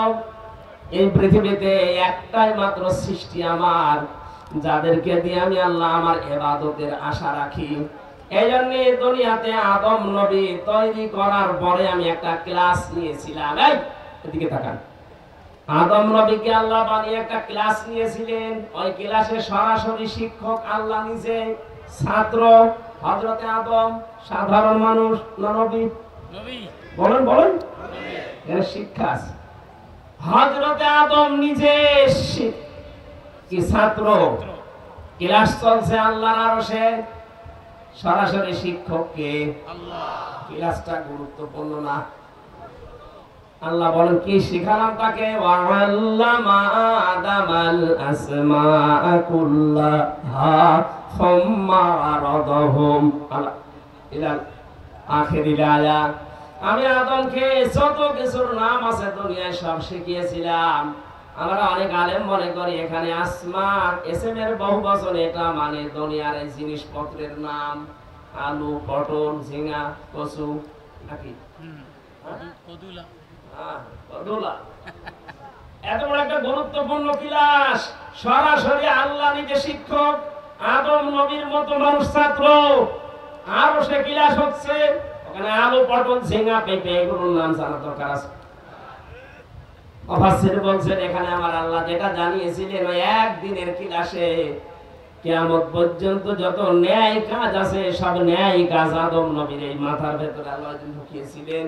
যত অন্যায় কাজ আছে সব অন্যায় কাজগুলো আল্লাহ ঢুকিয়ে দিয়েছেন। এজন্য আদমের সন্তান যারা আমরা আছি, লেখাপড়া করি না কিন্তু জানি যেটা ন্যায় এটা অন্যায়, এটা আমরা পেয়েছি আমাদের বাবার কাছ থেকে। এইটা যেন দুনিয়ায় তোমরা কায়েম করতে পারো, এজন্য বারবার আমার আদেশ হচ্ছে আলতাকুম মিনকুম উম্মাতুন ইয়াদউনা ইলাল খায়র ওয়া ইয়া'মুরুনা বিল মা'রুফি ওয়া ইয়ানহাউনা আনিল মুনকার ইলা আখির আয়াত। তোমাদের ভেতরে একটা দল থাকতেই হবে, যে দল মানুষকে ভালো কাজের আদেশ দেবে, অন্যায় কাজগুলো বন্ধ করে দেবে, আর এরাই হচ্ছে সফল কাম দল। বলেন আমিন। আল্লাহ আমাদেরকে এই পর্যায়ে ওঠার তৌফিক দিন। অনেক রাত হয়ে গেছে, আমার আর গলা সহ্য হচ্ছে না। আল্লাহুম্মা আমিন। লা ইলাহা ইল্লা আনতা সুবহানাকা ইন্নী কুনতু মিনাজ জালিমিন। আল্লাহ তাআলা প্রচন্ড গরমে 1-1.5 ঘন্টা বসে বসে তোমার বান্দা বান্দিরা কোরআনের কিছু কথা শুনেছি, আমি বলেছি এগুলো জীবনে তুমি আমল করার তৌফিক আমাদের ভিক্ষা দাও। মা বাবার প্রতি তুমি দায়িত্ব পালন করার সুযোগ দাও। আল্লাহ তাআলা এই মাহফিলের আয়োজন যারা করেছে, শোনার জন্য যারা এসেছে, আমাদের মুসিবতে মাহফিল আমাদের জান্নাতের ওসিলা বানিয়ে দাও। আমরা যারা অসুস্থ আছি আমাদেরকে শিফায়ে কামিলা আজিলা নসিব করো। তুমি দেখতে পাচ্ছ আমার কণ্ঠে মারাত্মক ব্যথা, কথা বলতে গেলে খুব কষ্ট হচ্ছে। আমি ভিক্ষা চাই আমার কণ্ঠটা মুক্ত জীবনে ফিরিয়ে যখন দিয়েছো আল্লাহ, মেহেরবানি করে কণ্ঠটা ফিরিয়ে দাও। যারা এই বড় আশা নিয়ে এসেছিল এখানে, আল্লাহ শেষ কথা বলেছি ন্যায় বিচার কায়েম করা, অন্যায়গুলো বন্ধ করা, এটার জন্য রাষ্ট্রীয় শক্তি দরকার। আল্লাহ তাআলা মহান একজন অমরকে তুমি আমাদের দেশে পাঠিয়ে দাও, যিনি আমাদের রাষ্ট্রকে মদিনার মতো বানাতে পারে। আগামীতে আমাদেরকে এই মাহফিলের বিশাল আকারে মঞ্জুর করে নিও। শেষ করে দিলাম আল্লাহ আমার কণ্ঠের দিকে তাকিয়ে, লা ইলাহা ইল্লাল্লাহু মুহাম্মাদুর রাসূলুল্লাহ।